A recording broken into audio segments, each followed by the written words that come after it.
Hey guys, it's the 5th of December 2022, and I'm going to go over my chapter 4 read through thoughts, motivations while I was writing it. I'm doing a couple of these chapters all at once because I've gotten into the groove of writing. I just keep writing and I forget to go back and do these retrospectives, so I'm trying to get them within a couple days so that they're fresh and I can tell those of you who are interested in my motivations. So first of all, I'm going to give just a couple disclaimers. I'm writing this novel and hopefully a series of novels with the expectation of a readership who is probably nerdy, probably read the fantasy genre, probably read some LITRpg. That's kind of my target audience. Now, I do want to write this so other people can read and enjoy it. So I'm kind of leaning into the literature aspects, but also kind of making the role play a little more robust. And I'll talk about that. You'll see that me talk about that in other videos with dice rolls and other things and kind of part of my meta narrative here. But anyway, with the disclaimer out of the way, let's talk about chapter 4, currently called Portals. Again, I may rename that, but right now that's what it is. It probably will be. I'm pretty happy with that name, actually.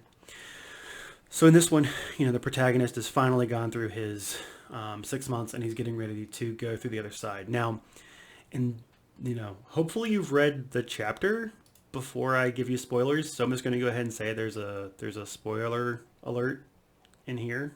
And if you're pausing this to read it, you can just go pay a couple bucks on Patreon and read this. Or if it's like years after I've recorded this, you could probably get it on Audible or ebook or something like that. So you don't have to do that. But anyway,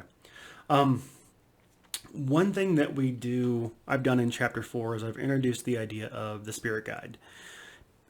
This is a LITRpg novel, and I want it to honor what LITRpg novels are doing. And to be honest, a lot of Portal Fantasy has a guide that comes in at some point to help the protagonist or the characters through, right? There's usually someone who goes in and talks to them, gives them some information. And in one of the books I referenced, there was a game master who gave them all this information and then sent him to the world, right? So they had pre-information about the world before they went over, so it kind of acted the same.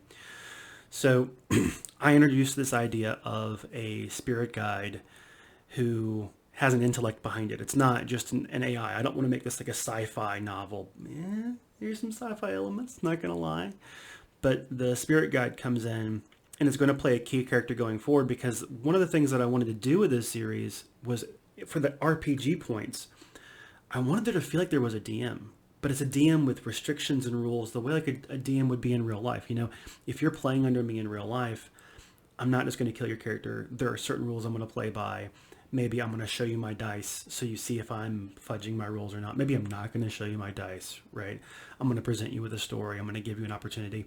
And in my personal games at home, when I'm DMing, characters can die, right? I want it to feel like the game master, depending on the personality behind the guide or the arbiter or whatever, I want it to feel like there's an interaction. But I also want it to feel like, and this is kind of the nuance here, I want it to feel like the world around that relationship, that protagonist game master relationship, that world around it is real, is grounded. So the story may be really, really meta, but the elements should feel relatable and grounded, and it starts here.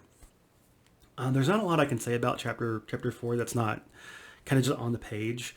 I decided to go with multiple portals because right at the beginning of the book, I want to show you that the character has choice, and I want you to start thinking about the choices that you would make. Chapter 3, how would I train? Chapter 2, how would I react? How would I kit myself out? How would I spend my money? Chapter 4, there's multiple portals. Like, what would I do? I really want you to feel comfortable projecting yourself into the story and the narrative and kind of imagining what I'm doing, imagining the decisions that I'm making and why I'm making them and how you would make them. Anyway, I'll be back in a second to do chapter 5, and yeah, we'll go from there.